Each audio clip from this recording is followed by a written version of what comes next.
B5 और B6। लेकिन आपके कोर्स में सिर्फ B1 है तो अपन B1 पढ़ेंगे। विटामिन B1 की कमी से कौन सा रोग होता है? बेरी एक प्रकार का रोग होता है जिसके क्या होता है, आपका जो हार्ट की वो है जो सिस्टम है, हार्ट जो वर्क करता है, हृदय आपका, उसमें थोड़ी सी दिक्कत आती है ना। और ये बेरी उन लोगों को ज्यादा होता है जो एक सफेद प्रकार का चावल खाते हैं। मतलब चावल तो सफेद ही होता है, लेकिन बड़ी बड़ी कंट्रीज में चावलों को पॉलिश किया जाता है ना, तो वो ज्यादा वाइट दिखने लगते हैं। तो उनको जो खाते हैं उनमें कौन सी रोग होती है? ठीक है। फिर आता है विटामिन सी। विटामिन सी से क्या होता है? स्कर्वी, है ना।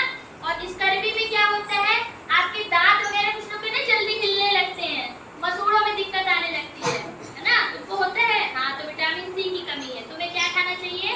खट्टे फल जैसे कि संतरा, अंगूर, आम, है ना।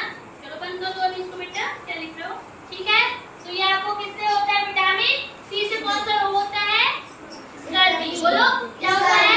स्कर्वी। अब आता है विटामिन डी। हमको विटामिन डी कैसे मिलता है? बताया था मैंने कल, सूर्य की रोशनी से। Very good.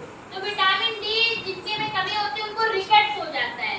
रिकेट्स को बोलते हैं सूखा रोग। कौन सा बोलते हैं? सूखा रोग। आपकी हड्डियां कमजोर होने लग जाती हैं, मुड़ने जल्दी लगती है, और ये बच्चों में ज्यादा होता है। ठीक है। तो विटामिन डी से हुआ रिकेट्स।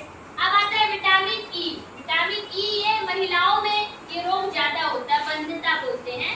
जब कुछ महिलाएं बच्चे पैदा करने में असमर्थ हो जाती हैं, है ना, उन्हें ये रोग होता है